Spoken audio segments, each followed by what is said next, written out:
Hürmetli vatandaş, bugünkü leksiyalarımızı başlayımız. Leksiya da size Radio Rosa Washington'dan sözlerimiz. Leksiyadan evvel vatandaşlarına ilave geçelim. İlave kılıp koyay vatandaşlara. Yakınca nomur belgilep leksiyalarımı şuna koyup gelgenizdim. Oturdu ezip demem.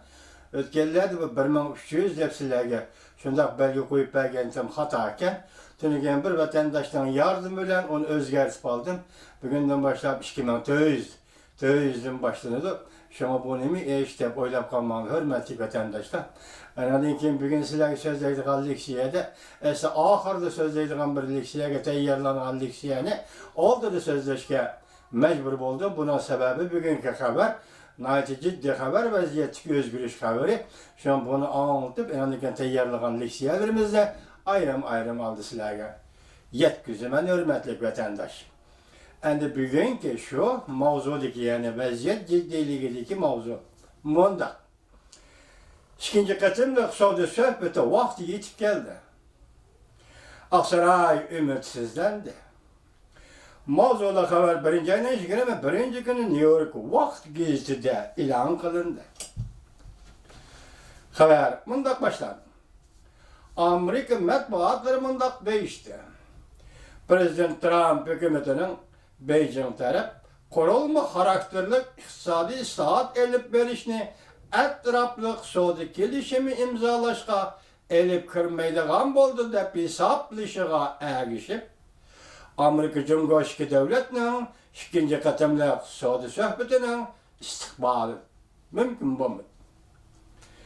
New York Vakt Geziti birinci ayının 22. günü haber kılıp mındak görsetti. Yakında ötközülüdüğün Amerika Cumhurbaşkanı devletinin ikinci katımlı iqtisadi sohbetiga qarata Prezident Trump hükümeti bargan sırı ümitsiz bulup mındak hesapladı. Çünkü taraf kurulma karakterlik iktisadi islahatlı umumyüzlük iqtisadi sohbet gelişimi imzalaş jaryanıga elep kirmeydigan boldu. Haberde mundaq görüstüldü. Amerika hazır tampонlaştırıp atıdı. Cungo Amerika mahsulotlarini köplep setip alıdığan bir kadar mötedil iqtisadi islahat elip bardıgan bolğanlığı bir kelişim imzalap iki devlet oturысы da bir-biriga zarba yetkizadigan savdo urushini oxirlashtirib, tavrinib turgan bozorni tinchlantirishga yordami bo'larmi? Haberde mundaq görüstüldü. Amerika Qo'shma Shtatlarının prezidenti Trump birinci ayının 21. gün Twitter'da fikir kaldırıp mundaq ko'rsatdi. Amerika'nın ciddi savdo vaziyeti ve yeni siyaseti 1990-yıllardan başlap Cumhur'un iqtisadi statistikasini asıltıp koydu. Cumhur ahir haqiqiy savdo qiladigan bo'ldi. Uyan o'ynashni to'xtatdi. Bu intayin ahmiyetli iş idi. Prezident Trump Twitter'da fikir kaldırıp sohbette Amerika'nın üstünlükni egelliginden bişaret verdi. Cumhur iqtisadi taraqqiyoti ostılab ketdi. Cumhur savdo kelishimi imzalashga oldirishi kerak idi.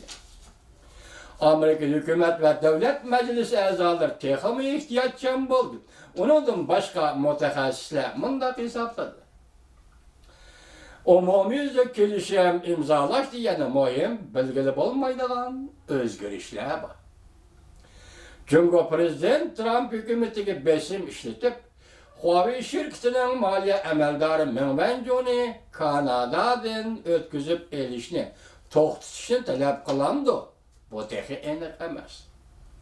Cumhur hükümetinin ichki qismidagi murakkab münazirlarga qarasam, Cumhur hükümetinin yol qo'ydiganligi to'g'risida yana bir nima degili bo'lmaydi. Endi yangi xabar, mushunaqa munosabatlik yangi xabar. Amerika Qo'shma Shtatlari Meng Wanzhou'ni o'tkazib oladigan bo'ldi. Cumhur Tashqi ishlar ministrligi rasmiy javob qaytardi.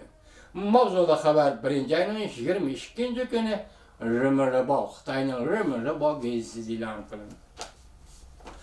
Amerika Meng Wanzhou'ni o'tkazib oladiganligini muqimlashtirdi.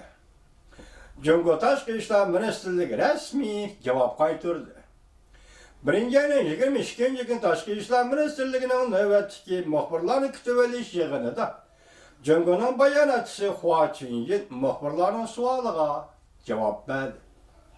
Sol Amerika Kanadaga uqtirish qilib, Mengvanjuni o'tkazib oladiganligini rasmiylashtirdi. Siz buniga qanday qaraysiz? Javob: Hua Chunying Cumhur taraf bu to'g'rida qattiq maydonini bir qancha qatim bildirib o'tdi.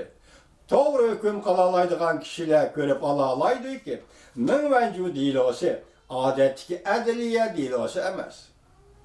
Kanada taraf Amerika Kanada o'ttirisiga o'tkazib berish shartnomasini qalaymagan ishlatib, Cumhur fuqarolarining bexatarligi va qonun huquqlariga daxli taruz qildi. Biz Kanada tarafning Mengvanju xonimni darhol qo'yib berishi va uning huquqlariga kafolat qilishiga haydakchilik qilamiz. Biz Amerika tarafning xatoligini darhol tuzatib, Mengvanjuni qo'lga olishni bekor qilishiga, Kanada tarafning Mengvanjuni o'tkazib berishini talab qilmasligiga haydakchilik qilamiz. Demak, ishga xabar. Birinchisi, Cumhur hukumati endi qurolma xarakterli iqtisodiy islohotda. Biz uni o'tganda shunaqa siyosatga boradigan islohot degani shunaqa mayli, qanday bo'lsin, qurolma xarakterli islohot elib berishni xohlamaydigan bo'ldi. Ya'ni suhbat jarayoni elib kirmaydigan bo'ldi. Demak, Amerika Qo'shma Shtatlar hukumatining eng asosli maqsadi Cumhur qurolma xarakterli o'zgarish hosil qilish.